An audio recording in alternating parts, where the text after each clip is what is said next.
Today I'm going to talk about my shifting sports card buying strategy and one way that I think the hobby is going to make a big comeback here in the next few months. Let me explain. Stay tuned.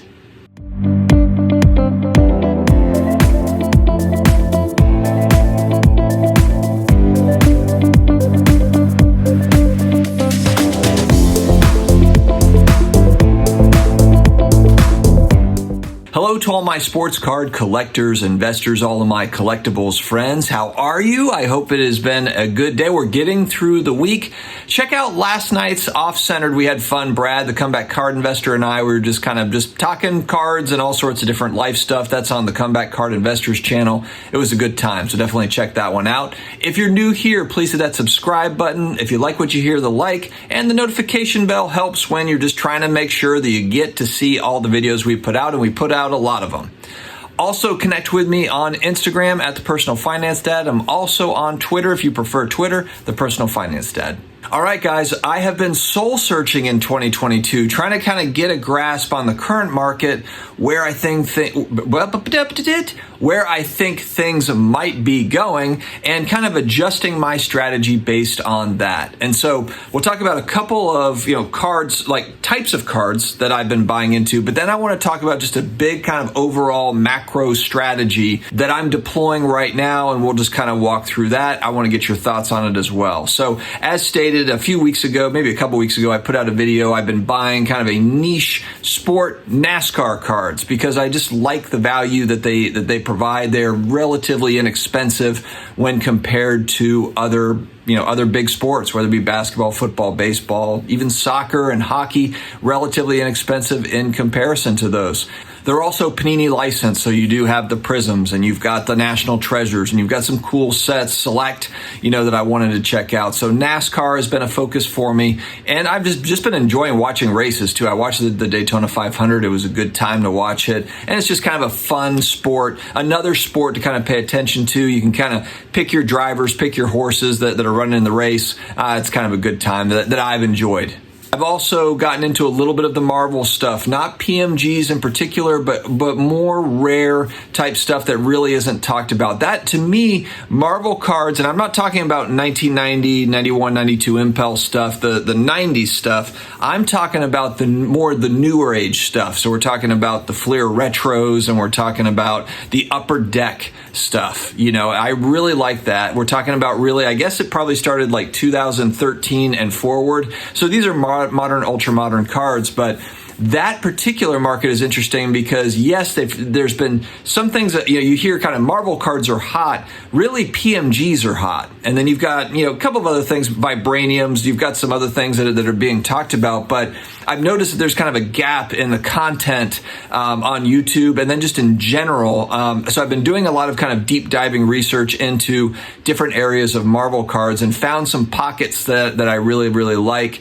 That just have not been explored yet. And not a lot of that stuff has really been graded. So that's another opportunity. And again, NASCAR is similar. Not a lot of it's really been graded, in part maybe because there hasn't been demand for it to be graded yet. And so here we are. But that's where I'm going to seg into kind of my new buying strategy, or really what I've been doing in 2022. That's different than where I was previously if we go back to 2020 and 2021.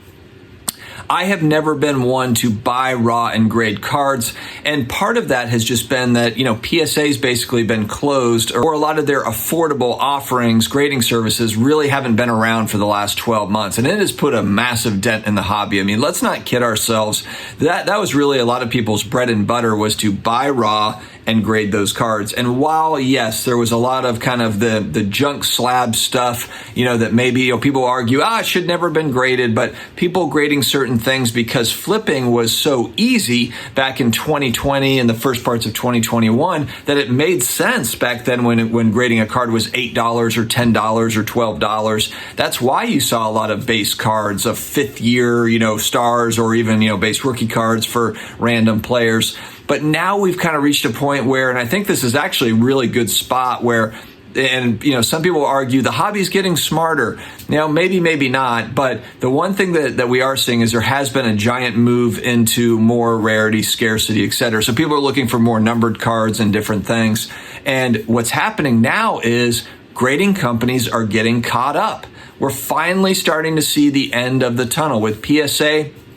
It's no secret they've been, just plowing through this backlog. They still have millions of cards in that backlog, but they're making progress. They've really increased capacity. They're opening an East Coast facility to grade in New Jersey. So PSA is really setting themselves up to really never have or really kind of reduce capacity problems in the future.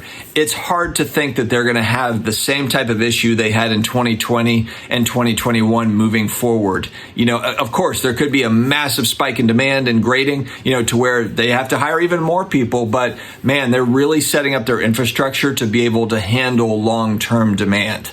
If you just look at what they've been doing. And so, yes, today they've got a backlog, but it's inevitable. It's just a matter of time before they are caught up.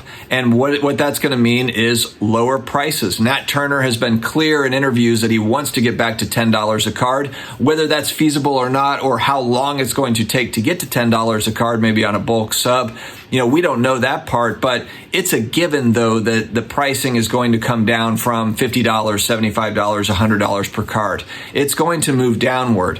And then you see other companies making the same sorts of announcements. With SGC, they haven't really had a backlog, and they have been just cranking out submissions. I mean, we're talking like 10 to 15 business day turnaround time, lightning fast turnaround time from SGC. Beckett, BGS has finally, they don't really talk very much. They don't put out too much into the press, but they have made an announcement too that they are getting caught up on their backlog. I think they opened up one more service level to where they're going to start taking in cards. And then CSG also made an announcement that they've caught up on their backlog, or very close to getting caught up on their backlog.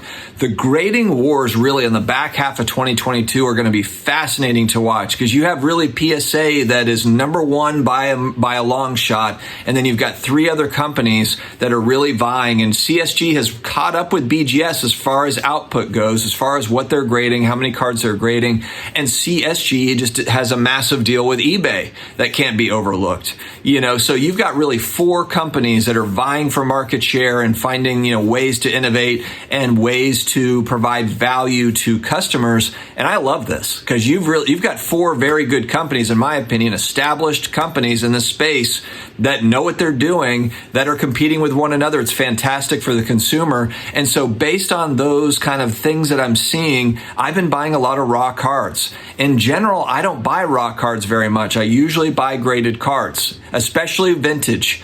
I've really never been a raw vintage card buyer, but that is a space that I am looking to get more into on the back half of 2022, is raw vintage. And I understand the risks associated with trimmed cards, or reprints or fakes or whatever. There's always going to be those risks, but as grading pricing moves down, I want to get high quality raw cards, especially with a lot of people, looking to kind of, they're not patient. They're like, what? Forget it. I don't want to grade this. I just want to get, I just want to move it. Maybe I got the card for 50. I'm going to sell it for 80, and I just want to get out from under it. Maybe they thought they were going to grade it, and they're just like, what? I'm not spending the $50, $75 a PSA. It's too much, and I don't feel like sitting on this inventory. I want to move it.